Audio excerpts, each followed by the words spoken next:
요한계시록 5장입니다. 요한계시록 5장. 우리 9절과 10절을 합독합니다. 9절과 10절입니다. 요한계시록 5장 9절과 10절.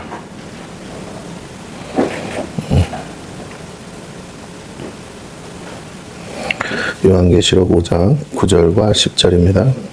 찾으신 줄 알고 우리 합독합니다. 시작. 그들이 새 노래를 불러 이르되 두루마리를 가지시고 그 인봉을 떼게 합당하시도다. 일찍이 죽임을 당하사 각 족속과 방언과 백성과 나라 가운데에서 사람들을 피로 사서 하나님께 드리시고 그들로 우리 하나님 앞에서 나라와 제사장들을 삼으셨으니 그들이 땅에서 왕노릇하리로다 하더라. 아멘. 땅에서 왕노릇하는 교회라는 제목으로 은혜를 나누겠습니다. 우리 먼저 4장으로 좀 다시 돌아가 볼게요. 4장 복습하는 의미에서 4장으로 돌아가서 제가 읽을 테니까 여러분이 자세히 4장의 전체적인 내용을 이해하셔야 됩니다. 3장까지는 이제 현재 일이라면 4장부터는 장래되어질 일인데 영적인 일, 또 하늘에서 이루어지는 일들에 대한 얘기가 시작되는 것입니다. 4장 1절부터 보면 이 일 후에 내가 보니, 여기서 보는 사람은 사도 요한이죠. 하늘에 열린 문이 있는데 그랬습니다. 문이 있다는 거예요. 하늘에 열린 문이 있어요. 그곳으로 들어가야 되죠. 그렇죠? 이제 열린 문이 무엇을 의미하느냐? 예수님이 그랬죠. 내가 바로 문이라 그랬습니다. 양의 문이라 그랬어요. 그러니까 이 열린 문은 상징적으로는 예수 그리스도를 상징한다고 보면 되겠습니다. 어쨌든 열린 문이 있는데 내가 들은 바 처음에 내게 말하던 나팔 소리 같은 그 음성이 이르되 이리로 올라오라. 이후에 마땅히 일어날 일들을 내가 내게 보이리라 하시더라. 그러니까 지금부터 이제 되어지는 일은 마땅히 일어날 일들이라고 생각하셔야 됩니다. 내가 곧 성령에 감동되었더니 보라 하늘에 보좌를 베풀었고 그 보좌 위에 앉으신 이가 있는데, 자, 사도 요한이 성령에 감동되어서 제일 먼저 본 게 뭐라고요?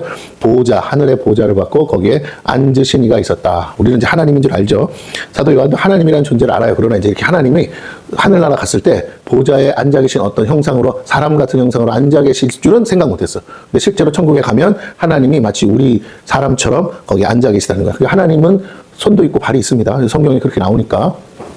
그러니까 우리의 형상을 닮아 할 때 그 우리의 형상이라는 게 영적인 의미도 있지만 지금 보여지는 우리의 모습, 사람 같은 모습이라는 것도 오늘 성경은 계시해주고 있어요. 그러면서 자, 뭐라고 하느냐? 3절에 앉으신 이의 모양이 벽옥과 홍보석 같고 또 무지개가 있어 보좌에 둘렀는데 그 모양이 녹보석 같더라. 한마디로 황홀하고 아름답다. 또 보좌에 둘려 24 보좌들이 있고 그 보좌들 위에 24 장로들이 흰 옷을 입고, 흰 세마포 옷이죠. 머리에 금관을 쓰고 앉았더라. 흰 세마포 옷을 깨끗한 옷을 입었는데 뭘 쓰고 있다고요? 금관을 쓰고 있다. 금관은 누구만 쓰는 거죠? 왕이 쓰는 거죠. 왕. 그러면 보좌들 주변에 24 장로가 뭘 생각? 구원받은 성도를 대표한다고 했으니까 그 구원받은 성도들이 그 24 장로와 함께 뭐 할 수 있느냐? 왕노릇 한다는 것을 우리가 상징적인 이 금관을 통해서 이미 예시하고 있고 알 수 있다라는 거예요. 이 흰옷, 세마포 옷은 성도의 착한 행실이라고 계시록 뒤에 가면 나옵니다. 자, 그래서 보좌로부터 번개와 음성과 우레소리가 나고 보좌 앞에 편 등불 7이 있으니 그랬어요. 자, 하나님의 음성이 막 쏟아지는데 그 앞에 뭐가 있다고요? 등불 7이 있다 그랬습니다. 7이라는 숫자는 하나님을 상징하는 숫자예요. 6은 사람을 상징합니다. 6이라는 숫자는 불완전한 존재라는 의미고, 그 다음에 7이라는 것은 완전한 존재를 의미합니다. 그러니까 7은 하나님의 숫자예요. 그러니까 신의 숫자야. 사람은 6의 숫자입니다. 근데 7이 있으니 이는 하나님의 7영이라 그랬어요. 그 7영이 5장에도 또 등장합니다. 보좌 앞에 수정과 같은 유리바다가 있고 보좌 가운데 보좌 주위에 4생물이 있는데 앞뒤에 눈들이 가득하더라 그랬어요. 가득하더라. 그 첫째 생물은 사자 같고, 둘째 생물은 송아지 같고, 셋째 생물은 얼굴이 사람 같고, 그 넷째 생물은 날아가는 독수리 같은데, 사자다, 송아지다, 사람이다, 독수리다 이 말이 아닙니다. 그냥 그런 형상처럼 보이더라라는 거예요. 그러니까 사도 요한이 말할 수 있는 가장 비슷한 형상이 뭐다?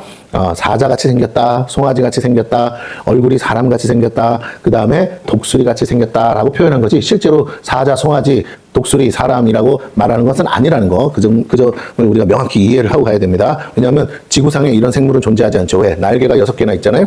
그래서 각각 6개의 날개를 가졌고 그 안과 주위에는 눈들이 가득하더라 그랬습니다. 여러분, 날개가 있고 그 안과 주위에 눈이 가득하다면 여러분 상상해 보세요. 너무너무 무서운 존재죠. 우리가 이 이 땅에서 생각하자면 아무리 아름답게 상상을 해도 그것은 무서운 존재지, 쉽게 말하면 우리가 아름다운 존재는 아닐 거예요. 우리가 날개가 이렇게 있는데 그 날개 안팎으로 눈이 있는데 눈이 말뚝말뚝 뜨면서 나를 쳐다보고 있다고 생각해보세요. 얼마나 무서워요. 그죠? 그런데 이제 그 날개에 눈이 가득한데, 아까도 뭐가 가득하더라? 눈이 가득하더라. 6절에 보니 그러죠. 내 생물이 있는데 앞뒤에 눈들이 가득하고 또 날개에도 눈들이 가득하고, 왜 이렇게 눈이 계속 강조되는 걸까라는 거예요. 또 이제 5장에도 그것이 등장하는데, 눈이 가득한, 눈이 뭘 상징합니까? 이게 뭘 보는 거죠. 다 이렇게 가득하다는 건 뭐냐면 절대로 이 시야에서 벗어날 수 없다. 그러면 내 생물은 사실은 누구를 상징하는 거냐면 하나님 자신을 형상화시킨다고 보면 돼요. 그러니까 하나님이 이렇게 생겼다가 아니라 하나님에 대한 어떤 부분들이 이런 내 생물로서 형상화되었다라고 생각해 보면 됩니다. 하나님의 어떤 기능들, 그 중에 하나가 뭐라고요? 정말 눈이 가득한 거. 그래서 온 세상 하나님 앞에 그 누구도 숨길 수 없다. 도저히 그 눈을 피해갈 수 없다라고 생각하면 되겠습니다. 그러니까 이제 눈들이 갔다가 내 생물이 어떻게 하면 밤낮 쉬지 않고 이르기를 거룩하다 거룩하다 거룩하다 주 하나님 곧 전능하시니요 전에도 계셨고 이제도 계시고 장차 오시리라. 그러면 이 내 생물을 스랍천사라고도 하는데, 이 내 생물이 오늘 외치는 소리에 들어보니까 보좌에 앉으시니까 누구라고요? 전능하신 주 하나님이라는 거예요. 전능하신 주 하나님. 근데 그분이 어떤 분이라고요? 전에도 계셨고 지금도 계시고 그 다음에 뭐라고? 장차 오시리라. 계시록에는요, 요 말이 반복됩니다. 이건 우리가 꼭 외우다시피 해야 돼요. 이게 하나님에 대해서 선포할 때 하나님의 이름이 아니고 하나님의 일종의 별칭이죠. 근데 하나님을 나타낼 때 하는 말이 뭐라고요? 전에도 계셨고 이제도 계시고 장차 오시리라. 그럼 핵심은 전에 계셨다는 건 알겠어요. 이제 성경의 앞에 역사가 다 설명하니까 이제도 계시다는 것도 알겠어요. 근데 이제 앞으로 어떻게 하시냐? 앞으로도 계실 거다. 이렇게 설명 안 해. 여기에 핵심이 있어요. 전에도 계셨어. 그리고 이제도 계셔. 오케이. 그런데 뭐라고요? 그 하나님, 저 하늘에 계셨던 그 하나님이 우리가 있는 이 땅으로 뭐 한다고요? 오신다. 장차 우리에게로 오시는 분이다라는 거. 요게 핵심입니다. 예수님의 재림을 상징하기도 하지만 동시에 예수님이 오신다는 말 자체가 하나님이 오신다는 거예요. 예수님만 오는 게 아닙니다. 그렇게 오지 않으세요. 지금 뭐라 그럴까? 초림으로 오실 때는 아들이신 예수님이 육신을 입고 오시니까, 뭘 입고 오신다고요? 육신을 입고 오시니까 성자 예수님만 오신 거예요. 그리고 성부 하나님은 여전히 하늘에 계시죠. 보좌에 앉아 계셔요. 근데 이제는 그 성부 하나님조차, 성부 하나님, 성자 예수님, 성령 하나님, 삼위일체 하나님이 다 어떻게 하신다고요? 이제 내려오시는 거예요. 강림하시는 거예요. 예. 이 자체가 뭐예요? 하나님 나라의 도래예요. 근데 그 하나님은 오셔서 어디에 계셔요? 하나님은 여전히 보좌에 계셔. 그럼 하나님의 보좌가 어떻게 한다고요? 내려온다. 하나님의 보좌가 있으려면 뭐가 있어야 돼? 하나님의 성이 있어야겠죠. 그죠? 하나님의 성 안에 하나님의 보좌가 있는 거니까, 다른 말로 하면 하나님의 성전 안에 하나님의 보좌가 있는데, 사도 요한이 본 건 뭐예요? 단순히 성 이렇게 아니라 열린 문을 통해서 들어간 하나님의 영적 세계, 천국을 봤죠. 하나님의 나라를 봤어요. 그런데 그 하나님의 나라가 우리가 죽은 영이 이제 부활의 옷을 입고 부활체로서 이 땅에 다시 부활하듯이 하나님의 나라가, 하나님의 성전이 이제 지상에 있던 예루살렘이 다 없어지고 새하늘, 땅도 없어지고 하늘도 없어지고 새 하늘과 새 땅으로서 어떻게 해요? 지상 강림하는데 그냥 하나님만 딸랑 이렇게 내려오는 게 아니고요. 어떻게 오신다고요? 예수님은 하늘 보좌를 버리고 오셨다고 성경에 나와 있습니다. 그럴 때는 예수님만 오신 거지만 이제는 어떻게 오신다고요? 보좌를 버리고 오는 게 아니라 보좌에 앉으신 채로 오시는데, 그 하나님이 보좌가 있는 성, 예루살렘 성이 내려오는데 그게 새 예루살렘이에요. 그게 하늘시티, 천국 도성이죠. 그 천국 도성 전체가 내려와요. 언제 내려오느냐? 이 땅에서 구원받은 자들이 다 차고 동시에 우리의 처소가 다 예비가 되면 그때서 완성이 되기 때문에 그때 뭐 하신다고요? 이제 강림하시고 하나님의 나라가 도래하고 그리고 하나님의 영광이 이 땅에 가득하게 된다. 새 예루살렘이 어마어마하게 큰 도성인데, 그 새 예루살렘이 현재 우리가 있는 여기 이제 새 땅이 된다고 그랬으니까 여기에 임하려면 여기에 있는 땅, 이제 우리 지구 자체를 말한다기보다 이제 새로운 지구라고도 할 수 있고, 하여튼 새 하늘과 새 땅이라고 그랬으니까 그 새 하늘과 새 땅이라고 할 때 그 땅이 중요한 거거든요. 그 땅에 새 예루살렘이 도래하는데, 그럼 그 땅이 작아야 돼요? 커야 돼요? 더 커야죠. 이 개념을 이해하셔야 돼요. 이게 뭘 의미하냐? 새 예루살렘, 하나님 보좌 앞에 뭐가 있다고 그랬죠? 유리바다가 있고 거기에 뭐가 있습니까? 가장 중요한 거? 생명나무가 있어요. 이해가 되십니까? 그러면 생명나무 하면 딱 상상하는 게 뭐가 생각나야 돼요? 그렇죠. 에덴 동산이 생각나야 돼. 그럼 잠깐만. 처음 에덴이 있었어요. 동산이 땅에. 맞습니까? 하나님이 거니시는 동산이 있었어요. 보이진 않지만 그 동산에는 하나님의 보좌도 있었을 거예요. 이해가 되십니까? 그런데 하나님이 명령하시기를 생명나무 실과는 먹어도 되지만 선악을 알게 하는 나무의 실과는 먹으면 안 된다 그랬어요. 이 말은 하나님이 보좌에 앉으셔서 에덴의 동산을 통치하고 다스리시는 분이라는 걸 피조물은 보이지 않아서 몰라. 그러나 영적인 존재 아담만큼은 그 사실을 뭐 해야 된다? 눈에 안 보여도 너는 인정해야 된다. 왜? 하나님의 음성을 들으니까. 하나님의 음성을 듣는 유일한 존재예요. 그 하나님의 음성을 듣고 대신 대리자로서 통치하는 것이 아담의 역할인데 그 왕으로서 존재하시는 하나님의 보좌 앞에서 날마다 하나님과 사랑의 교제를 하면서 에덴을 다스리고 통치해야 될 아담이 하나님이 하지 말라. 하나님의 보좌 앞에서 하나님이 먹지 말라 뭘요? 선악을 알게 하는 나무 실과를 뱀의 유혹에 빠져서 먹어서 결국은 영혼이 죽어버렸잖아요. 네, 그래서 에덴을 쫓겨났어요. 자, 에덴을 쫓겨났어. 그 에덴이, 생명나무가 있는 그 에덴이 언제 없어졌어요? 그 전까지 있어서 땅에, 이 지구상에 있었다고. 어떻게? 두루두루 화염검으로 동쪽에 그 생명나무 길로 오는 길을 막으시면서 그룹 천사들로 그것을 막으셨다고 성경에 나와 있습니다. 맞죠? 네? 여러분, 말똥말똥 뜨고, 고개라도 끄덕여주세요. 내가 지금 나 혼자 떠드는 거 되면 안 되니까. 맞죠? 창세기에 다 나오죠? 예. 네. 그러면, 자, 보세요. 그 에덴이 언제 없어져요? 홍수 심판으로 없어져요. 홍수 심판 전까지는 뭐가 있다고요? 에덴 동산은 지구상에 여전히 존재했어요. 단 들어갈 수 없었어요. 그죠? 그런데 참 신기한 거야. 아담과 하와가 그 동산에 들어갈 수는 없어. 왜? 동쪽에 그룹 천사가 그 생명나무를 실과를 따먹을 수 있는 그 길이 있는데 그 길로 모독에 가로막고 있다고 그랬어요. 다시 한번 우리 한번 찾아볼까요? 창세기 중요하니까.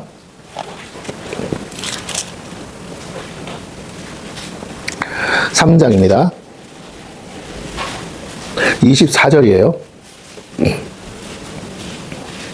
자, 아담과 하와는 이제 어떻게 됐어요? 예, 23절에 보니까 여호와 하나님이 에덴 동산에서 그를 내보내어 그의 근원이 된 땅을 갈게 하시느니라. 왜? 너는 흙이니 흙으로 돌아갈지라. 그래서 이제 너 영적 존재로서는 살 수가 없어. 너는 이제 영원한 존재가 아니고 이제 유한한 존재로서 너를 만들 때 흙으로 만들었기 때문에 너는 이제 죽으면 다시 너의 몸뚱아리는 흙으로 돌아가는 거야. 그럼 영혼은 어디로 가야 되는데? 원래는 지옥으로 가야 되는데 이제 아담과 하와는 용서받았다고 그랬죠. 이제 천국으로 가긴 가요. 자, 그런데 뭐라고 하시느냐? 그러면 사실 말씀이 24절에 이같이 하나님이 그 사람을 어떻게 하시고 쫓아내시고 어디서? 에덴 동산에서. 에덴 동산 어디에? 동쪽에 그룹들 천사들이에요. 그룹들과 두루 도는 불칼을 두어. 칼은 칼인데 어떻게 생긴 칼? 불이 붙어 있는 칼. 아니면 불 자체가 칼처럼 생긴 거겠죠. 그 불칼이 어떻게 한다고요? 도는 거야. 그렇게 해서 어떻게? 그 길을 지켜. 그러면서 생명나무의 길을 지키게 하시니라 그랬어요.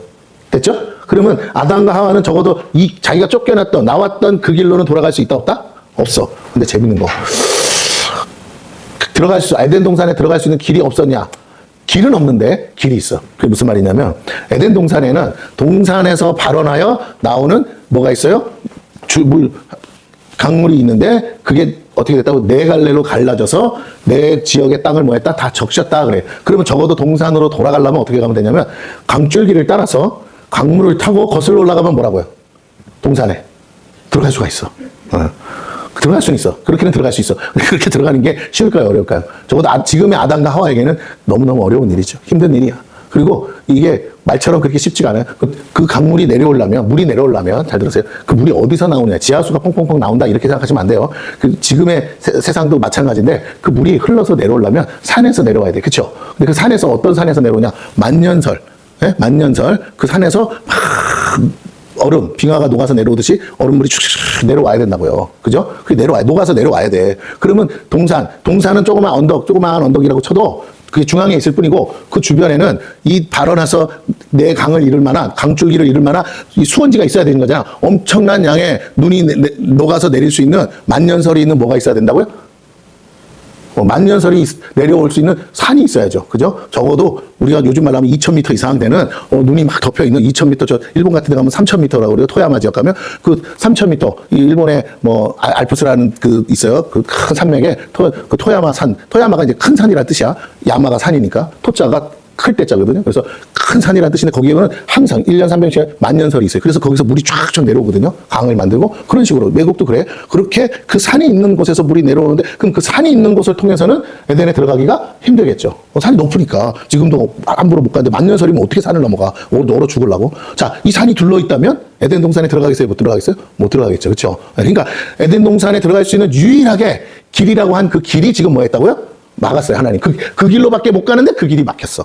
일종의 그 길이 막혔고 나머지는 도저히 인간으로서는 뭐라고요? 어떻게든 하면 가겠지만 지금 같으면 어떻게 또 도전해보겠지만 그 당시 아담과 하와는 아무것도 없잖아요. 그런 맨몸으로 나온 아담과 하와로서는 강이야. 강. 엄청난 강. 물줄기가 어마어마하게 큰 우리가 쉽게 생각하면 여기 나오는 게 유프라테스 강, 티그리스 강이 나왔잖아요. 적어도 두 개. 그 강이 어마어마하게 크단 말이야. 그 강을 거슬러서 거꾸로 올라간다는 게 좀처럼 쉽지가 않겠죠. 올라가다가 다 죽어요. 그러니까 갈 수는 있는데 길은 있는데 갈 수 없는 길이라는 거죠. 자, 하나님이 유일하게 걸어서 갈 수 있는 그 길. 사람이 들어갈 수 있는 유일하게 걸어서 들어갈 수 있는 그 길 하나가 딱 하나가 있는데 그 길을 뭐 하셨다? 막으셨다. 그러면 아담이 거의 1000년을 살잖아요. 맞죠? 아담의 자손들도 1000년을 살고 그동안에 에덴 동산이 있었다고 없었다고요? 있었어요. 무드셀라가 제일 오래 살았어요. 예? 그러면 무드셀라가 969세를 살 때까지 에덴 동산이 있었을까요? 없었을까요? 있었어요. 생명나무 실화도 있었을까요? 없었을까요? 여전히 있었어요. 왜? 거기서 내 강이 뭐 한다고요? 여전히 흘러내려온다고 했으니까. 그러면 아담의 후손들은 가인과 셈의 후손들은 다 그 강줄기를 따라서 살았을까요? 딴 데 살았을까요? 강줄기를 따라 살았겠지. 적어도 유프라테스 티그리스 강이 실제로 지금도 존재한다면 그 주변으로 인류 문명이 발생했으니까 그 주변으로 살고 있었을 거예요. 맞습니까? 그래서 어떻게 해요? 이 인류가 동쪽으로 이동하잖아요. 지금도 에덴의 동쪽. 예? 영화 제목 같기도 한데 에덴의 동쪽. 그리고 계속 그렇게 노땅 뭐 이렇게 하면서 이동하거든요. 예, 그러니까 계속 동쪽으로 이동했어요. 서쪽이 아니고. 그럼 에덴은 적어도 그들이 사는 땅에서 서쪽에 있는 거죠. 근데 서쪽 끝은 뭐예요? 네? 아무 생각도 없으시면 안 돼. 지금 이스라엘 땅에서 볼 때 서쪽 끝이 뭐예요? 네? 사부님. 아니 지도를 보면 알잖아. 서쪽 끝이 뭐예요? 이스라엘 땅에서 서쪽 끝이 뭐예요? 이스라엘 땅의 팔레스타인 땅에서 서쪽 끝이 뭐예요? 아니 왜 사우디가 거기서 나와요? 서쪽 끝은 바다죠. 지중해 바다. 아니 지중해 바다잖아요. 이스라엘 옆이. 예? 이 동쪽에 요단강이 있고 그리고 나머지는 사막이잖아요. 이해가 되십니까? 예, 그러니까 시날 땅에 뭘 세웠다고요? 바벨탑을 세웠잖아요. 동쪽으로 갈 수. 사막이야. 사막 땅에다 세웠다. 근데 이쪽은 더 가고 싶어도 뭐라고요? 못 가. 그러니까 사람이 들어갈 방법도 없고 바다라니까요. 지금 아담과 하와 시대에는 이렇게 들어갈 방법이 없어. 그래서 하나님이 동쪽으로 쫓아내셨어. 그나마 사람이 갈 수 있는 땅으로. 그런데 거기에 그룹 천사를 두고 화염검을 두고 들어갈 수 없게 하셨다. 그런데 그럼 언제 에덴이 없어졌냐? 홍수 때 없어졌어요. 이해가 되십니까? 가장 높은 산까지 뭐가 잠겼다고요? 물이 잠겼어요. 그래서 둥둥 떠다녔잖아. 그러다가 가장 먼저 머무른 곳이 어디라고요? 방주가 머무른 곳이? 여러분 진짜 아무 생각 안 하고 들으시면 안 돼요. 무슨 어디라고요? 아라랏산. 김서진, 아라랏산 알아 몰라? 안 봐도 성적 뻔할 것 같아. 아라랏산도 모르면 어떡해? 진학생이. 다시요. 아라랏산에 뭐라고요? 제일 먼저 머물렀어요. 그리고 그 아라랏산에서 내려와서 그 아라랏산이 만년설이 있는 산이거든요. 지금도 다 내려와서 뭐라고요? 이제 사람들이 이렇게 흩어져서 살게 됐습니다. 자, 어쨌든 중요한 건 그 생명나무가 있던 곳이 어디라고요? 에덴 동산. 그러면 마지막 계시록 때 생명나무가 다시 있는 곳이 어디냐면 저 하늘나라고 거기가 새 예루살렘인데 그 생명나무가 다시 어디로 온다고요? 유리바다 옆에 있어요. 근데 그게 다시 하나님 보좌와 함께 이 땅에 다시 와서 그러면 이 땅에 다시 와서 새 예루살렘이 도래해서 딱 오고 생명나무가 거기에 딱 있다면 동산은 하늘나라의 동산에 딱 있다면 뭐가 임한 거죠? 다시 에덴이 임한 거예요. 하나님의 계획은 죄를 지은 아담 때문에 에덴의 계획이 잠시 중단됐다가 또 인생들이 죄를 지음으로 홍수 심판으로 그것을 다 철회하셨다가 끝난 줄 알았는데 하나님의 마음속의 계획은 뭐였다고요? 때가 되면 반드시 다시 그 생명나무 실과 그래야 영생하니까 그리고 뭐라고요? 그 에덴을 다시 이 땅에 홍수 심판이 아닌 이제 불시험으로 다 없애고 완전히 새하늘과 새 땅에다가 에덴을 다시 새롭게 건설하시고 세우시는 거. 이미 완성된 에덴을 가지고 내려오는 거죠. 새 예루살렘이 에덴이에요. 에덴. 그러니까 창세기 때 나온 에덴이 계시록에 나오는 새 예루살렘인 거예요. 그 에덴이 하나님 보좌와 함께 이 땅에 임재하는 것이다. 그러니까 다시 말하면 뭐예요? 처음에 창조했던 첫 창조가 다시 두 번째 창조를 통해서, 둘째 창조잖아요. 새 하늘과 새 땅이니까 둘째 창조를 통해서 완전하게 완성되는 것이다. 이제는 더 이상 망가지거나 죄로 인해서 깨질 수가 없는 이유는 사망도, 죄도, 마귀도 다 어디로 들어간다고요? 불못에 다 쳐놓을 거기 때문에 더 이상 방해할 수 없게 되는 것이죠. 그런데 한 번은 풀려난다 그랬어요. 무저갱에 들어갔다가 뭐라고? 1000년이 다 차면 뭐 한다고요? 풀려난다고 그랬어요. 왜? 잘 들으세요. 에덴에서 아담이 마귀에게 뭘 당했죠? 시험을 받았잖아. 시험 받았죠? 맞아요, 틀려요? 뭐 이거 먹으면 어떻게 되냐? 근데 뭐 시험 받았잖아요. 통과했어요, 못했어요? 못했어. 근데 이제 1000년이 차서 무저갱에서 한 번 더 내어주면서 또 뭐 하신다고요? 또 시험하셔. 이번에는 그런데 계시록에 보니까 뭐라고? 통과한다 그랬어요. 왜? 누가? 이게 중요한 거예요. 누가 그 시험을 통과하느냐라는 거예요. 누가? 첫째 아담은 실패했는데 둘째 아담이신 예수 그리스도가 그 천년 왕국 때 왕으로 있어요. 왕으로, 통치자로. 그분이 그 마귀, 무저갱에서 나온 마귀들이 대적하려고 올 때 그 시험을 뭐 한다? 통과하신다. 다시 말하면 승리하신다. 이기신다. 그럼 하나님의 계획은 에덴의 회복이다. 에덴의 회복을 위해서 사용하시는 도구가 무엇이다? 교회다.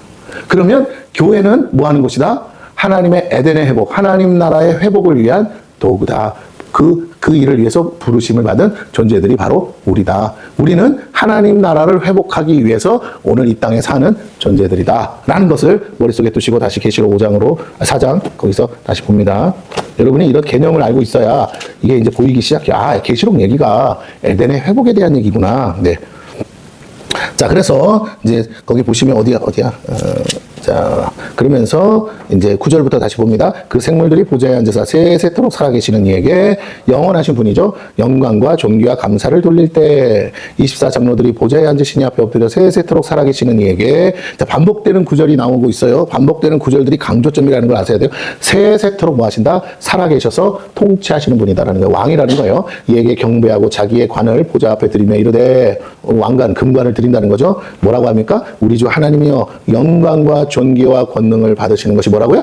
합당하오니 그랬어요. 다시 누구에게? 우리 주 하나님이여 영광과 존귀와 권능을 받으시는 것이 합당하오니 주께서 만물을 지으신지라. 아, 전능하신 하나님, 앞에 나왔죠. 전능하신 주 하나님이 어떤 분이라고요? 이 전에도 계셨고 이제도 계시고 장차 오실 분이에요. 그런데 아까 장차 오신다는 거 제가 설명한 겁니다. 예루살렘으로 임재하는 거, 에덴의 회복이라고 그랬어요. 그러니까 왜 장차 오실 일이라고 설명하는지 알아야 돼요. 그 말의 표현은 뭐라고요? 영원하신 분인데 장차 오신다고 표현한 것은 에덴의 회복을 위한 역할을 하기 위해서 그렇게 표현하신 것이다. 자, 그런데 그 하나님이 영광과 존귀와 권능을 받으시 합당한데 그 이유는 그분이 만물을 지으신 분이시기 때문이다. 그분이 창조주 하나님이시다. 만물이 주의 뜻대로 있었고 또 지으심을 받았나이다. 만물이 하나님이 뜻하지 않으면 있을 수 없는데 우리가 존재하는 이유는 뭐라고요? 하나님의 뜻대로 된 것이고, 그 하나님이 지으셨다는 말은 뭐예요? 뜻을 가지고 직접 지으셨다. 무엇으로? 말씀으로 지으셨다라는 것입니다. 자, 이렇게 이제 끝이 나는데 중요한 거예요. 우리 주 하나님이여 뭐라고요? 영광과 존귀와 권능을 받으시게 합당하시로다. 창조주 하나님이시기 때문에, 말씀으로 천지를 창조하셨기 때문에. 자, 내가 이렇게 해석해 주는 이유가 있어요. 왜? 이게 중요하니까. 그러면 왜 중요하냐? 5장에 이 말씀이 또 나와. 자, 봅니다. 내가 보매 보좌에 앉으시니, 이제 보좌에 앉으시니 보는 걸로 끝나지 않았어. 근데 자세히 보니까 뭐라고요? 보좌에 앉아 계신 그 전능하신 하나님이 뭐 오른손에, 뭐 하나님 손이 있네. 아시겠죠? 김서영 눈 떠. 눈 뜨세요? 할렐루야? 정신 차리고. 지난주에는 서진이가 눈을 감더만 이제는 오늘은 서영이가 눈을 감. 자, 눈 뜨시고 중요한 얘기 하는데 이렇게 꼭 아주 중요한 영적 비밀을 얘기해 주려고 그러면 꼭 마귀들이, 졸음 마귀들이 역사하더라고요. 자, 다시. 야, 신학교 가도 이런 얘기 안 해준다니까. 잘 들으세요. 보호자에 앉으셨는데 하나님의 뭐가 있다고요? 손이 있어. 오른손이 있으면 뭔 손도 있을까? 왼손도 있겠죠. 오른손도 있고 왼손도 있으면 뭐도 있을까요? 그렇죠. 다리도 있겠죠. 발도 있을 거고. 이해가 되십니까? 그러면 보좌에 앉으신 분이 오른손까지 볼 수 있다면 적어도 상반신까지는 뭐 할 수 있었다? 사도 요한이 볼 수 있었다. 이 말을 잘 들어야 돼. 그럼 우리가 천국 가면 어디까지는 볼 수 있다? 보좌 앞에 가면 하나님의 상반신까지는 보입니다. 요 위는 왜 안 보여요? 너무 눈부셔서 이렇게 눈 뜨고 이렇게 쳐다볼 수가 없다고. 그리고 쳐다보게 해주지도 않아. 왜? 하나님이신데 어떻게 쳐다봐? 감히 이렇게 엎드려야죠. 눈부셔서도 이렇게 엎드려야 되고 너무나 위험이 크셔서라도 우리는 이렇게 경배해야 되니까 엎드려야 돼. 하나님을 두 눈 뜨고 똑바로 쳐다볼 수 있다. 이건 상상으로는 되지만 실제로 천국에 가면 불가능한 일이라는 걸 분명히 말씀을 드립니다. 어떻게 왕 앞에 가는데 감히 고개를 빠뜩 쳐들고 볼 수 있어요. 그렇게 되지도 않지만 그렇게 될 수도 없고, 그러니까 그건 뭐 걱정할 필요 없어요. 여러분의 의지와 상관없이 안 되는 거니까. 그런데 그 하나님의 보좌를 보니까 오른손에 있는데 오른손을 보게 된 것은 오른손이 중요한 게 아니라 오른손에 뭐가 있더라? 두루마리. 우리가 두루마리 하면 성경이잖아요, 성경. 그러면 이건 성경이라고 표현하지 않아요. 왜? 이미 이제 천국에서의 두루마리니까 이건 성경이 아니라 이 두루마리는 뭘 상징하는 거냐면 두루마리라는 자체의 기능을 생각해야 돼. 두루마리 성경이 있듯이 거기에는 뭐가 있다? 기록된 하나님의 말씀이 있다라는 뜻이에요. 그러니까 두루마리가 있는데 그 두루마리에 뭐가 있다? 마땅히 앞으로 일어날 일에 관한 하나님의 말씀이 기록되어 있다. 중요한. 천국에 갔는데도 뭐가 중요하다고요? 기록된 말씀. 하나님은 하나님의 일을 하기 위해 반드시 뭐 하신다고요? 그 말씀을 생각만 하시는 게 아니라 기록해 놓으신다. 앞으로 장차 일어날 일도 어떻게 하신다? 기록해 놓으셨다. 그 하늘의 두루마리에 있는 내용이 사도 요한을 통해서 계시를 통해 우리에게 요한 계시록으로 지금 주어진 줄로 믿습니다. 이해가 되세요? 거기에 뭐가 적혀 있느냐가 그 적혀 있는 내용이 바로 이제 앞으로 계속 환상으로 보여지는 내용들이라는 거예요. 이해가 되시죠? 예. 그러면 그 두루마리에 적혀 있는 말씀을 읽으면 그 말씀대로 뭐 한다고요? 앞으로 장래가 펼쳐지고 성취되고 이루어진다. 이 개념. 그렇다면 그 두루마리를 갖고 있는 것이 능력이겠죠. 그 두루마리의 말씀을 내가 알고 있는 것이 능력이 미래를 아는 거니까 능력 아니겠어요? 자, 그러면서 그런 의미를 보시고 두루마리가 있는데 안팎으로 썼대요. 안팎으로. 이게 쉽게 말하면 앞뒤로 썼다는 거죠. 그 앞뒤로 쓴 것을 이렇게 둘둘둘둘 말아 놓은 거예요. 7인으로 봉해야 돼. 그러면 이걸 둘둘둘 이렇게 말으면 이렇게 말려 있잖아? 그러면 어떻게 하느냐? 요 말린 끝에 부분이 있겠죠. 그죠? 근데 이게 이렇게 놔두면 쭉 펴지잖아. 그럼 아무나 읽을 수 있잖아요. 그러면 아무나 읽으면 어떻게 되는데? 읽어버리면 어떻게 돼? 성취가 된다 그랬잖아요. 이걸 읽어버리면 어떻게 된다고요? 그거는 그때 이루어져야 되는데 지금 이루어져. 왜? 하나님 말씀은 능력이라. 그래서 못 읽게 어떻게 한다고요, 이거를? 딱 하나님이 정한 날에 읽어야 돼. 그러니까 어떻게 했다고요? 7번. 7이라는 숫자가 완전수라고 그랬잖아. 그러니까 그 누구도 볼 수 없고 그 누구도 뗄 수 없게끔 7 도장. 인이라는 건 도장이거든요. 옛날에 그 인을 할 때 여기다가 녹여가지고 이렇게 딱 도장 찍어서 왕의 도장을 찍으면 이거 이제 왕의 대사들이 가서 딱 전달된 사람만 볼 수 있는 거예요. 어명이요 하면서 7개의 도장이 찍게 돼. 7개를 다 띄어야 이걸 펴서 읽을 수 있고 그걸 읽는 순간 중요한 거예요. 그걸 읽는 순간 어떻게 되느냐? 하나님이 말씀의 역사가 성취된다. 근데 그 마지막 때 되어야 할 일들이 그걸 떼야만 이루어진다라는 거예요. 자, 그러면 떼는 게 중요하겠죠. 누가 뗄 수 있느냐? 그리고 그걸 누가 펴서 읽을 수 있느냐? 그래서 얘기 나옵니다. 또 봄에 힘있는 천사가 큰 음성으로 외치기를 누가 그 두루마리를 펴며 그 인을 떼기에 합당하냐 하나 하늘 위에나 땅 위에나 땅 아래에 능히 그 두루마리를 펴거나 보거나 할 자가 없더라. 하늘 위 천국, 땅 위 지상, 땅 아래 지옥 그 어디에도 뭐라고요? 두루마리를 펴거나 보거나 할 자가 없더라. 하나님이 정해놓으신 미래를 알고 싶은데 그 하나님의 계획을 알 수 있는 방법이 없고 그것을 그 인을 떼서 볼 수 있는 자격을 가진 자가 없더라. 예, 없었어요. 그런데 4절 그 두루마리를 펴거나 그 다음에 뭐라고 펴서 보거나 하기에 합당한 자, 합당한 자예요. 합당한 자 보이지 아니하기로 내가 크게 울었더니 사도 요한이 알고 싶은데 이걸 알아야 되는데 이걸 모르니까 영적으로 사도 요한이 실제로 울었다가 아니라 영적인 영으로 환상으로 보고 있는 사도 요한의 영이 너무나 안타까워서 막 절절하게 울었다는 거죠. 그랬더니 장로 중에 한 사람이 내게 말하되 어떤 장로? 24 장로 중에 한 사람이 내게 말하되 울지 마라 하면서 한 말이 뭐예요? 유대 지파의 사자라고 그랬어요. 유대 지파의 사자 하면 바로 이렇게 예언된 메시지에서 나오는 거야. 왜? 유대 지파의 사자가 누군데? 메시아라는 거야. 이건 메시아를 얘기하는 겁니다. 유대 지파의 사자 그러니까 그리고 다윗의 뿌리. 이거 더 확실해. 유대 지파의 사자요. 다윗의 뿌리는 이건 100% 누구에 관한 얘기라? 메시아에 관한 얘기라. 유대인들은 다 알아들어. 그러면서 하는 말이면 그 메시아가 뭐 했다? 이겼다. 뭘 이겼어요? 죄와 사망 권세를 이겼다라는 거예요. 그래요. 죄와 사망 권세를 이겼기 때문에 잘 들으세요. 죄와 사망 권세를 못 이기면 무슨 문제가 생기느냐? 하나님의 심판이 내릴 때 누구도 그 심판을 피할 길이 없어. 그런데 죄와 사망의 권세를 이겼기 때문에 적어도 예수님 메시아를 믿고 따르는 자들은 뭐라고요? 구원을 받을 수 있는 거예요. 그러면 내가 하나님이 구원하고 싶은 하나님의 백성들이 있어야 되는데 그 하나님의 백성들을 구원할 그 조건이 차지 않으면 하나님의 심판은 오지 않는다. 그런데 메시아를 통해서 구원의 조건이 완성되면 그 죄와 사망 권세를 이기면 부활하신 거잖아요. 이기면 어떻게 되느냐? 부활하기 위해서 뭐 해야 돼? 십자가에서 죽어야 돼. 그러니까 우리의 죄로 인해서 죽고 우리의 죄가 사함 받고 그리고 부활하셔서 다시 영생을 얻게 해주시는 그것을 통해 죄와 사망 권세를 이기신 그분을 따르고 그분을 믿으면 동일하게 우리도 뭐라고요? 하나님의 심판의 말씀이 선포되어도 우리는 그거가 어떻게 된다? 예외돼서 우리는 여전히 그걸 두려워하지 않고 구원의 반열에 들어갈 수 있다. 이거 여러분이 머릿속에서 막 이제 생각하셔야 돼요. 그러면서 이제 뭐라 그럽니까? 너무 중요한 얘기를 해요. 그가 이겼으니 그 두루마리와 일곱인을 떼시리라 하더라. 장로가 이미 답을 줍니다. 그러자마자 환상에 뭐가 보여? 내가 또 보니 보좌와 내 생물과 장로들 사이에 아까는 아무리 봐도 없었는데 갑자기 뭐예요? 이 말이 떨어지자마자 등장하는 게 있는데 한 어린 양이 서 있는데 환상에 뭐가 보인다고? 만약에 예수님이 서 있었으면 사도 요한이 알아봤을까요? 못 알아봤을까요? 금방 알아봤지. 예? 사도 요한이 알아봤다고 못 알아봤다고? 알아봤다고. 어떻게 알아보냐면 계시록에 가면 자 보세요. 계시록 저기 어디야? 어디를 보시냐면 1장을 보세요. 계시록 1장. 계시록 1장 어디를 보냐면 13절을 보세요. 13절, 12절부터 보면 몸을 돌이켜 나에게 말한 음성을 알아보려고 돌이킬 때 일곱 금촛대를 보았는데 촛대사에 인자 같은 이가 예수님이잖아요. 맞죠? 인자 같은 이가 발에 끌리는 옷을 입고 가슴에 금띠를 띠고 그의 머리와 털에 희가 흰 양털 같고 눈 같으며 그의 눈은 불꽃 같고 그의 발은 풀무불에 단련한 빛과 주석 빛난 주석 같고 그의 음성은 많은 물소리와 같으며 그의 오른손에 일곱 별이 있고 그의 입에서 좌우에 날성검이 나오고 그의 얼굴을 해가 힘있게 비치는 것 같더라. 이거 봤으니까 이미 앞에 봤으니까 알까요 모를까요? 알죠. 안다니까요. 이미 봤어. 그런데 그리고 그 앞에도 뭐 예수님에 대해서 쭉 얘기했었단 말이에요. 그러니까 금방 보면 알아. 그런데 여기는 지금 뭘로 나타났다고요? 어린 양으로 나왔어. 그러니까 어린 양으로 나타나기 때문에 뭐지? 하고 볼 수 있어요. 어린 양이라는 건 뭐예요? 재물이야, 재물. 그죠? 그럼 자, 어린 양이 여기 있어요. 보좌 앞에 있고 어린 양이 등장했다는 건 재물이라는 거예요. 그러면 이 장소가 하나님이 계신 보좌고 성전이잖아. 그럼 이 재물은 무엇하기 위해서 있는 거예요? 하나님께 제사하기 위해서. 천국에서 지금 뭐 한다? 하나님께 제사 드리는 거예요. 재물이 앞에 와 있는 겁니다. 어린 양은 재물이에요. 재물을 상징하는 거예요. 그러면 이 장소가 지금 하나님을 뭐 하는 곳이다? 우리가 말하면 예배하는 곳이다. 알겠죠? 다시 뭐 하는 곳이라고요? 지금 이 장소, 이 환상 자체가 하나님 보좌 앞에서 하나님 보좌가 있다는 건 하나님의 성전이니까 하나님이 보좌가 있다는 건 하나님의 임재 가운데 있는 거니까 하나님의 임재라는 건 뭐냐면 지성소를 말한단 말이야. 그러니까 그 지성소 앞에 가기 위해서는 피를 뿌려야 돼. 이해가 되시죠? 처음 듣는 얘기처럼 들으면 안 돼. 피를 뿌려야 들어갈 수 있는 거예요. 그러면 그 피를 뿌리기 위해서는 양을 잡아야 되잖아요. 피를. 그런데 바로 그 하나님 보좌 앞에 누가 있다고요? 어린 양이 있어, 지금. 그래서 그 마치 제사장들처럼 24장로는 둘러앉아 있고 거기서 이 양을 죽여야 되는 거잖아요. 네, 지금 그런 상황인 거야. 어린 양이 딱 서 있어. 예배 드리고 있는 거예요. 제사 드리고 있어요. 일찍이. 근데 보니까 뭐라고? 이 양이 죽이려고 보니까. 보세요. 잘 보세요. 죽여야 돼. 원래는 재물은 죽여야 되는데 죽이려고 보니까 어떻게 써 있다고요?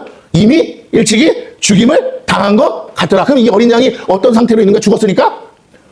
죽은 시체로 죽은 재물로 와 있는 거지 지금. 그렇게 와 있는 거예요. 일찍이 죽임을 당한 것 같더라. 그렇게 보여. 그러면서 그에게는 뭐가 있어? 7 뿔이 있고 7 눈이 있어. 근데 그 어린 양이 7 뿔도 있고 7 눈도 있어. 어이? 그러면서 보니까 7 뿔은 뭘 상징하냐면 뿔이라는 건 권세를 상징해요. 권세. 7 뿔이니까 뭐야? 완전한 권세. 그러면 뭐야? 이 어린 양이 왕이야? 이런 거죠. 그리고 7 눈이 있어. 그런데 뭐라고 설명해? 이 눈들은 또 눈이 나오네. 근데 이 눈들은 온 땅에 보내심을 받은 하나님의 7 영이 7 영? 아까 봤잖아. 7 등불. 7 등불이 불을 밝히고 있어. 그런데 그 7 등불이 이제는 뭘로 등장해요? 어린 양에게 7 눈으로 등장해. 예수님이 제자들에게 뭐라고 했어요? 너희가 예루살렘을 떠나지 말라. 그럼 어때? 내가 아버지께 받아서 약속하신 성령을 받아서 뭐 한다고? 너에게 부어준다 그랬어요. 그러면 봐봐. 7 영은 하나님의 성령이야. 그런데 그 성령이 등불로 있었어. 구약시대는. 아시겠죠?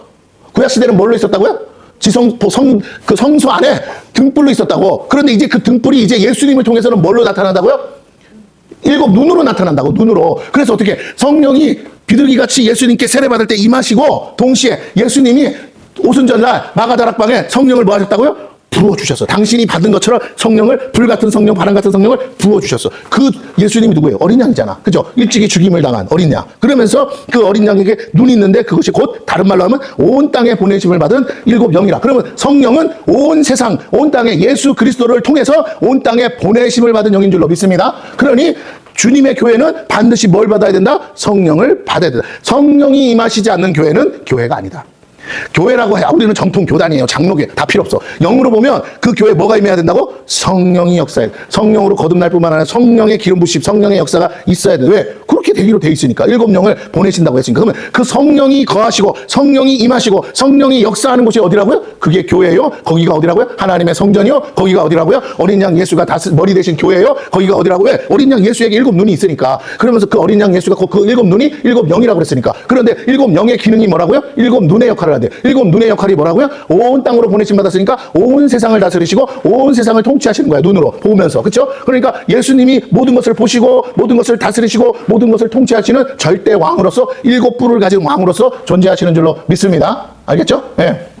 완전한 뿔을 가지신 거야. 근데 이 완전한 뿔을 가지신 예수님을 뭐 하냐면 복사해서 속이는 게 뭐냐면 마귀 새끼야. 그 마귀 새끼들 큰 용은 10뿔을 가졌어. 예수님보다 뿔을 더 가져서 더 센 것처럼 보이지만 실제로는 완전하지가 않다고 그랬어요. 그래서 뭐라고요? 7뿔은 변하지 않아요. 7뿔은 완전한 거예요. 완전한 권세는 예수님께 있어. 그런데 마귀들은 자꾸 사람들을 속이려고 7머리 용이 뭐라고요? 뿔은 몇 개 가지고 있어? 10개나 가지고 있어. 이렇게 해서 세상을 막 다스립니다. 자, 그러면서 이렇게 얘기해요. 자, 이렇게 뭐라고 돼 있죠? 그 어린 양이 나와서 보좌에 앉으시니 하나님 앞에서 오른손에서 두루마리를 딱 쥐어. 근데 양이 죽었으면 받아요, 못 받아요? 근데 이 양이 어떻게 한다고요? 가서 오른손에서 두루마리를 취해온다며. 그죠? 자, 여러분이 이 대본을 볼 때 여러분이 어떻게 상상해야 되냐면 양이 가서 두 손 들고 받아왔을까요? 양이 어떻게 받아, 그렇게? 양은 그렇게 받아, 못 받아? 양은 어떻게 받아, 두루마리를? 그렇지. 오른손에 하나님이 두루마리 이렇게 해서 딱 주면 양은 어떻게 받는다고요? 입으로 물어서 받겠죠. 양이니까. 근데 그 양이 죽은 것 같아 보였는데 지금 보니까 뭐라고요?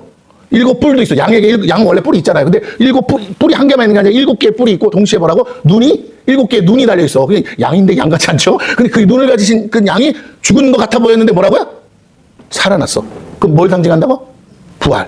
부활하신 어린 양이 모든 권세와 모든 능력을 가지고 뭐 하시냐? 눈은 능력을 상징해. 성령은 그걸 가지고 하나님의 능력이 있어야 될 거 아니야. 그걸 가지고 뭐 하시냐?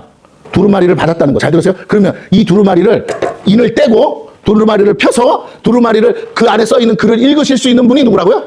어린 양. 아시겠습니까? 어린 양 예수야. 그러니까 예수님이 인을 떼고 예수님이 두루마리를 펴고 예수님이 그것을 선포하셔야 돼. 두루마리 입으로 물었다는 거 입으로 선포하는 거야. 그걸 선포하는 순간 하나님의 심판은 시작된다. 이해가 되십니까? 할렐루야. 이해가 되셨죠? 자, 그 머릿속에 두고 계셔야 돼요. 6장부터는 인 떼는 게 나오니까. 자, 그러면 여기서 봅니다.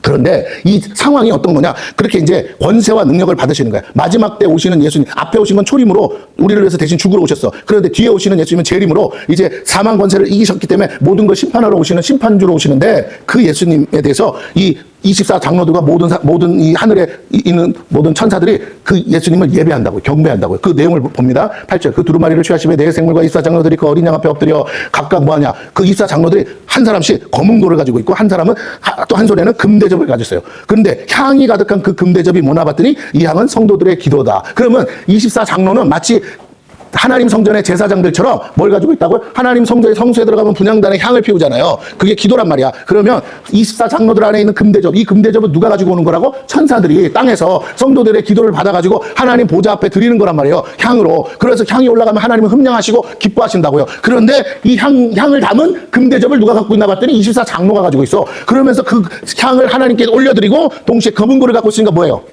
검은 고를 타겠죠. 그럼 오늘날로 말하면 이게 뭐 하는 거죠? 지금 검은 고를 타는 것?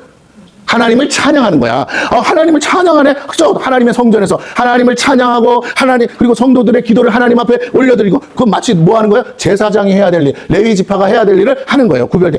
그러면서 하나님의 성도들이 땅에서 간 기도가 하나님 앞에 올라갑니다. 자, 그 가운데서 가득한 이 향이 성도들 기도라. 그러면서 그 다음에 어떻게 되냐? 노래를 하는데 그들이 새 노래를 부르야 돼. 두루마리를 가지시고 그 인봉을 떼기에 합당하시도다. 앞에서도 장로가 얘기했죠. 그 합당한 분이 있다고. 일찍이 죽임을 당하사. 일찍 죽임당한 양이라고 그랬죠. 죽임을 당하사 각 족속과 방언과 백성과 나라 가운데서. 자, 보세요. 어떻다고요? 각 족속과 방언과 백성과 나라 가운데서. 자, 요게 언제 등장하냐? 이 중에 각 족속과 백성과 나라 가운데서. 요게 언제? 창세기에 보면 족보를 보면 요 표현이 나와. 창세기 족보에 보면 홍수 전에는 이렇게 표현되어 있지 않아요. 근데 홍수 후에는 언어가 어떻게 됐다고요? 바벨탑 이후로 언어가 어떻게 됐다고요? 다 나눠졌죠. 그래서 홍수 바벨탑 사건 이후에는 족보에 보면 반드시 어떻게 나눠진다? 모든 민족과 족속들이 이렇게 족속과 뭘로? 방언. 이 방언이라는 단어가 홍수 전에는 있다 없다? 없어. 왜? 말이 하나라서. 그런데 홍수 후부터 바벨탑 사건 이후부터는 각 족속과 방언과 백성, 그러니까 바벨탑 사건 전에도 언어가 하나예요. 왜? 노아의 자손들이니까. 근데 바벨탑 사건 이후로 모든 족속이 갈라지는데 족속과 방언과 백성과 또 나라가 있으려면 왕이 있어야 되니까 나라 가운데서 어떻게 됐냐? 흩어져 있었던 사람들, 그렇게 나눠져 있던 사람들, 하나님이 이것들 안 되겠네 하면서 바벨탑 못 쌓게 하려고 흩어놓으신 그 백성들이 이제 누굴 통해서? 예수 그리스도를 통해서 어떻게 하셨어요? 여기 보니까 사람들을 피로 사서 하나님께 드리시고, 예수님의 역할이야. 대제사장으로서 어떻게 사람들을 당신의 피로 사시고 하나님께 드리셨대요. 여러분, 이게 뭐예요? 이 내용이 복음이잖아. 십자가의 사건. 지금 하늘의 환상을 보고 있는데 하늘의 환상의 첫 번째 환상의 내용이 뭐라고요? 어린 양 예수를 통해서 마지막 심판이 이루어지기 전에 어린 양 예수에 관해서 얘기하는데 뭐라고? 그 어린 양 예수가 바로 온 인류 가운데 모든 족속과 방언과 나라 가운데 있는 사람들을 구원하시는 구세주라는 것을 지금 얘기하고 있는 거예요. 할렐루야. 계시록의 첫 번째 메시지가 뭐라고요? 그 에덴을 회복해야 되는데 그 에덴을 회복할 수 있는 유일한 분이 바로 예수님이시다라는 거예요. 그 예수님이 누구라고요? 바로 생명나무라는. 자, 그래서 그럼 예수님을 통해서 나오는 열매가 뭐라고요? 그 열매가 생명나무의 실과요. 그 열매를 먹는 자가 뭐라고요? 영생을 얻은 자다. 그러면 그 예수님의 나무에서 생명나무에 나오는 열매가 뭐라고요? 그것이고 하나님의 말씀이요. 오늘 우리에게는 그것이 복음이다라는 거예요. 아시겠습니까? 이 계시 안에서 복음이 빠지면 이 계시는 다 그냥 말장난이야. 그런데 오늘 계시가 계시인 이유는 계시 안에 뭐가 있다고요? 우리의 구원을 위한 복음이 들어있는 거예요. 그러면서 하시는 말씀이 10절, 그들로 우리 하나님 앞에서 뭘 삼았다? 우리를 나라로 삼고 제사. 그럼 우리는 나라야. 우리는 나라가 되고, 근데 동시에 뭐라고요? 그러면 나라에는 뭐가 있어야 된다고요? 왕이 있어야 되니까 왕은 누구라? 예수님. 이해가 되세요? 예수님 7부를 가지신 우리의 왕이시고, 왜? 우리를 샀으니까. 그리고 하나님께 드리셨으니까. 하나님이시잖아. 근데 그 하나님이 뭐라고요? 우리의 왕 되시고, 그러니까 우리는 그분이 통치하시는 나라요. 동시에 그분 앞에 설 수 있는 제사장으로 삼았어요. 근데 그 제사장으로 삼았다는 건 다시 말하면 또 다른 말로 하면 백성을 대신할 중보자라는 거야. 그러면 백성들을 대신해서 중보하는 일이 뭐라고요? 복음을 증거해서 또 다른 영혼들을 구원하는 통로로 우리를 삼으셨다는 거예요. 그러면서 그들이 땅에서 뭐 하리라? 이 중요한 거야. 그들이 어디서? 땅에서, 하늘에서가 아니고 어디서라고요? 땅에서 왕노릇 하리로다. 이제 왕노릇 하게 될 거다. 근데 예수님이 진짜 이제 다시 재림하셔서 1000년 동안 왕노릇 하는 것뿐만 아니라 앞서 예수님의 피로 사셨던 일은 우리 이미 2000년 전에 이루어진 일이죠. 그러면 오늘 이 5장의 사건은 비록 환상이지만 사도 요한이 봤을 때 2000년 전 사건 아닙니까? 그때 이미 이루어진 사건이잖아요. 사도 요한이 예수님 죽은 거 봤으니까. 그럼 예수님이 죽음과 동시에 부활하셔서 하늘나라 올라가셨다며요. 올라가서 된 환상이 뭐라고? 바로 요 환상인데, 요 환상 때문에 이제 예수님은 완전한 구세주가 되셨는데, 그러면 요 환상 다음의 내용들이 이제 이루어지고 있는 거니까, 그러면 우리 입장에서 보자고. 사도 요한의 입장에서는 하나도 이루어진 것이 아니지만 2000년이라는 시간 동안 보자면 예수님이 인을 뗐다며요. 그럼 그 중에는 정말 우리 입장에서 보면 이미 떼어진 인이 있을까요? 없을까요? 있겠지. 어느 인인지 몰라. 근데 떼어졌을 거야. 우리가 이 사건은 이미 이루어진 걸로 알고 있으니까. 자, 그러면서 보세요. 어떻게 되냐.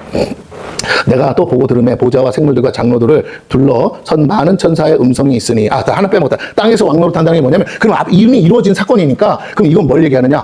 땅에서 왕노릇 할 수 있는 곳은 예수님과 함께 딱 교회밖에 없어. 맞습니까? 그러니까 땅에서 왕노릇 한다는 건 교회가 세워지는 것을 말하고 있는 줄 믿으시기를 바랍니다. 할렐루야. 예수님을 왕으로 삼고 예수님 말씀대로 통치받는 하나님의 나라는 교회밖에 없잖아요, 이 땅에. 그러니까 어디서 왕노릇이가 중요한 거야. 우리는 지금 여기서 왕노릇 해야 돼요. 근데 우리가 사람들을 가지고 이래라 저래라가 아니고 사람 앞에서의 왕노릇이 아니에요. 천지 만물 앞에서의 왕노릇이야. 그런데 뭐라고요? 우리가 어떻게 왕노릇하냐고? 예수의 이름으로 왕노릇하는 줄로 믿습니다. 내가 왕은 아니야. 근데 왕노릇하라고 했어. 그 말은 왕의 대리자로서 통치하고 다스릴 수 있다는 거예요. 내가 기도하면 하나님이 들어서 사인해 주시면 내가 기도한 대로 이루어지는 거. 그렇죠? 그래서 누구도 복종해요? 마귀도 예수 이름 앞에 뭐 하더라? 복종하더라. 근데 우리가 예수 이름을 가진 제사장이고 예수 이름을 가진 하나님의 통치받는 나라요. 그리고 권세가 뭐냐면, 그래서 우리가 이 땅에서 뭐처럼 살 수 있다고?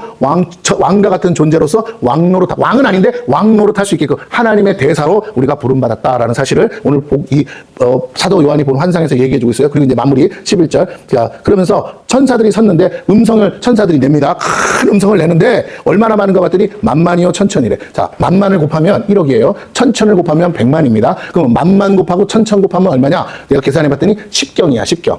그냥 이걸 맞다 틀리다 할 떠나서 그냥 숫자적으로 계산해보면 뭐라고요? 그냥 10경이야. 천사가 몇 명이 있다고? 10경이 있는 거야. 예? 근데 이제 진짜 세보지 않았으니까 10경이라고 얼마나 많으면 그러겠어요. 근데 그럼 사도 요한이 왜 이렇게 표현했냐? 하늘의 천사는 하늘의 군대예요. 할렐루야. 그럼 군대는 진을 치게 돼 있어요. 맞죠? 그러면 1000명 단위로 한 부대가 있다고 치고 1000명 단위로 그 1000명 단위로 모여 있는 천사들이 무리가 얼마나 있다? 1000개나 있는 거야. 1000개. 1000명씩 1000개 무리가 막 하나님 보좌에 둘러져 있어. 또 뭐라고? 그 밑에 또 조그만 천사들도 있을 수 있잖아. 10,000명 단위로 뭐라고요? 만 개 무리가 그룹들이 그 1000개의 그룹 뒤로 또 10,000개가 쫙 있다고 생각해봐. 아니, 숫자를 그렇게 셀 수는 없지만 그렇게 보이는 거야. 요만한 무리가 팍 하나님 보좌에 둘러싸여 있어. 근데 저쯤 가니까 그보다 더 10배나 큰 무리들이 또 10배로 더 많이, 보세요. 그러면 그거 어떻게 보이는 거냐면 무리 지어서 앉아있는 이 보좌 옆에 주변에 있는데 저 하늘나라 끝까지 지평선까지 뭐라고요? 천사들로 10경이라며 어떻게 보인다고? 가장 보이는 거야. 근데 보좌가 높아요? 낮아요? 높으니까 보좌 위에서 하나님이 어마어마하게 크시다며 보좌 위에서 보는 거 아니야 지금. 보좌 위에서 내려다보니까 천사들이 어떻게 있다고요? 하늘나라 그 성에 팍팍하게 동서남북 사방을 지평선까지 팍팍하게 둘러서 천사들로, 지금 아직 성도는 안 나와요, 천사들로 예수 쫙 둘러 있는 거야 여러분. 상상이나 해봐. 근데 그 천사들이 동시에 소리를 내는 거야. 우와! 근데 뭐라고 소리 내? 이 상상을 하면서 읽어야 이게 멋있고 재밌고 의미가 있어. 그냥 후딱 읽고 지나가면 안 돼. 그 큰 음성으로 이르되 12절 뭐라고? 만만이고 천천인 천사들이 동시에 소리를 냈다니까요. 대사를 똑같이 외워서 뭐라고? 한번 우리 다 같이 읽어봐요. 시작. 죽임을 당하신 어린 양은 능력과 부와 지혜와 힘과 존귀와 영광과 찬송을 받으시게 합당하도다. 자, 여러분 생각해봐. 우리 교회는 작으니까 느낌이 없어. 만약에 여의도 순복음교회 가서 거기가 만석이에요. 10,000명의 성도들이 앉아서 동시에 목사님 읽으라고 그래서 동시에 읽으면 느낌이 어떨까요? 성전이 울리겠지. 그냥 조용히 읽어도 울려. 내가 가봐서 알아. 그런데 거기서 만약에 자기가 할 수 있는 한 있으니까 경배해야 되니까 최고로 높여서 소리를 질러가면서 외친다면 성전이 어떨까요? 아마 울릴 거, 막 떠나갈 듯이 울릴 거야. 하늘나라가 지금 하늘나라의 하늘이 막 울리듯이 지금 뭐라고요? 떠나갈 듯이 지금 외치는 거. 왜? 너무나 중요한 얘기를 하는 거니까. 이 고백을 천사들이 하고 있다는. 근데 이 고백을 잘 들었어요. 어디서 많이 들어본 거잖아. 죽임을 당하신 어린 양은, 잘 보세요. 죽임을 당하신 그 어린 양은 능력과 부와 지혜와 힘과 존귀와 영광과 찬송을 받으시게 합당. 이거 어디 있던 거지? 예, 4장 11절. 4장 11절로 가보세요. 빨리. 4장 11절에 뭐라고요? 거기 24장로들이 누굴 보고? 보좌에 앉으신 이를 보고 뭐라고 합니까? 우리 주 하나님이 뭐라고요? 영광과 존귀와 권능을 받으시는 것이 합당하오니 왜? 천지 만물을 지으셨으니까. 그런데 왜 예수님, 어린 양 예수님께는 뭐가 더 보태졌죠? 왜 보태졌어요? 능력과 부와 지혜와 힘이 보태졌어. 왜?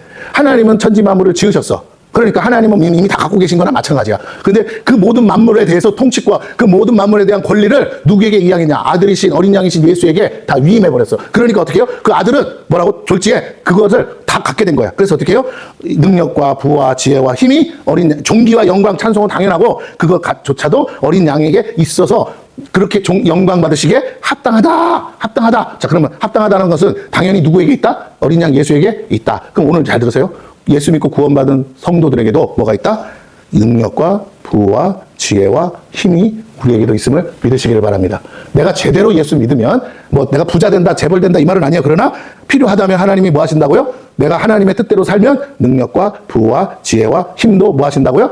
기도하면 성도들의 기도로 주시는 거니까 기도하면 주신다. 그분이 이 모든 걸 다 갖고 계시다. 그러니까 우리는 잘 돼. 예수님을 떠나서는 우리가 아무것도 할 수 없다 그랬잖아요. 이 모든 것은 다 누구 안에 있다? 예수 안에 있다. 자꾸 우리가 다른 데서 찾지 마세요. 부와 지혜와 힘과 능력은 예수님 안에 있어요. 그럼 내가 어떻게 하면 돼? 예수님 안으로 들어가고, 더 중요한 거, 예수님이 포도나무라고 우리는 가지라고 그러니까 예수님께 딱 붙어만 있으면 열매 맺지 말라고 그러는데 어떻게 하신다고요?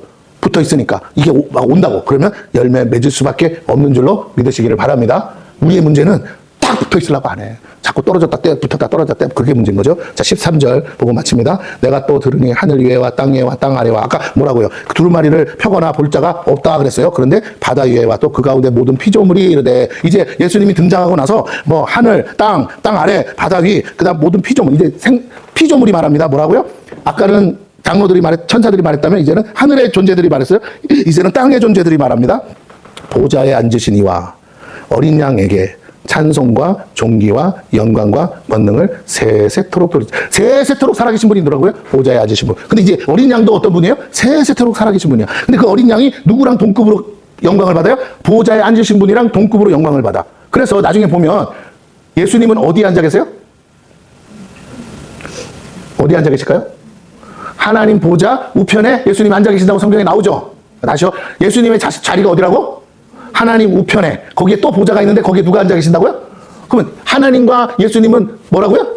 동급이에요, 동급. 이해가 되시죠? 네, 동급이야. 그렇게 하셔야 돼요. 같은 하나님이니까. 그래서 세세토록 우리를 통해서 뭐라고요? 영광과 찬송과 존귀와 권능을 받으시기에 합당하시고 우리는 또 그렇게 돌려야 돼. 그러니까 천국 가서 할 일은 우리가 할 일은 딱 하나밖에 없어. 세세토록 뭐 하는 거라고요? 세세토록 영광받기 합당하신 분 앞에 세세토록 영광 돌리는 것이 우리는 존재 자체가 예배하기 위해서 존재받은 거고 예수님도 그랬어. 하나님은 누굴 찾는다고요? 예배하는 자를 찾으신다. 우리는 신령과 진정으로 뭐라고요? 예배하는 것이 성도의 본분이고 그걸 위해서 구원받았고 그거 하늘나라 가서 영원토록 해야 될 본분 거룩한 레위 지파로서 제사장의 사명을 가지고 영원토록 예배하는 거예요, 여러분. 그러니까 우리가 다른 건 다 포기해도 돼, 못해도 돼. 오직 하나님은 예배하는 것만큼은 목숨 걸고 들으시고 우리의 사명이고 본분이기 때문에 이것만큼은 잃어버리거나 놓쳐서는 안 될 줄로 믿습니다. 할렐루야. 그 다음이 나중에 풀어지는 거야. 그래서 내 생물이 내 아멘하고 장로들 엎드려 경배하더라. 그 다음에 이제 6장부터는 심판에 관해서 인을 떼는 장면들이 나옵니다. 그 다음에 다음 주에 보기로 하고 오늘 내용을 정리하면 예수 그리스도를 통해서 우리가 피로 사신받았고 우리가 이제 그 예수님이 우리를 나라로 삼고 제사장으로 삼아서 우리 안에 거하시면서 통치하시는데 어디서 왕노릇하라고 했다? 땅에서 왕노릇하라고 그랬다. 세상의 왕들처럼 다스리는 게 아니라고 그랬어요. 맞습니까? 제자들 둘이 예수님 그 엄마가 찾아가서 뭐라고 그랬어요? 요한과 야고보의 엄마가 찾아가서 우리 아들 오른편 왼편 다 앉혀주세요 그랬잖아. 그랬더니 너희가 뭔가 착각하고 있다. 그러면서 예수님 하신 말씀이 뭐예요? 겸손하게 낮아져서 섬기는 자, 그게 진짜 높아지는 거라고 그랬잖아요. 맞습니까? 예수님이 그렇게 얘기했다고. 그러니까 예수님이 말씀하신 높아지는, 너희가 높아지고자 하느냐? 그러면 너희는 도리어 낮아져야 된다. 그래서 예수님이 마가다락방에서 뭘 보여주세요? 내가 너희에게 본을 보일게. 나는 모든 권세와 능력을 받은 하나님의 아들이지만 너희의 발을 씻기러 왔노라 그러면서 손수건을 들고 그 발을 씻기는, 그래서 뭐라고 했어요? 너희도 이와 같이 하라. 그죠? 너희가 높아지거든 낮아져라. 역설적인 진리를 전하셨어요. 오늘 우리가 땅에서 왕노릇 한다는 건 뭐예요? 영혼을 얻기 위해서, 하나님 나라의 영혼을 얻기 위해서 우리는 낮아지고 섬기고 그렇게 해서 그 영혼 하나를 하나님께로 열매로 드리는 일을 하는 것이 교회의 사명인 줄로 믿습니다. 이게 빛과 소금의 사명이라는 거예요. 우리의 착한 행실을 통해서 영혼들이 주께로 돌아오는 것이 하나님이 우리 교회를 통해서 하고자 하시는 뜻이고 그것이 진정한 제사장의 역할이고 하나님 나라 왕노릇 하는 것이다 라는 것을 깨달으시고 오늘 말씀을 붙들고 우리가 또 한 주간 승리하시는 저와 여러분 되기를 바랍니다.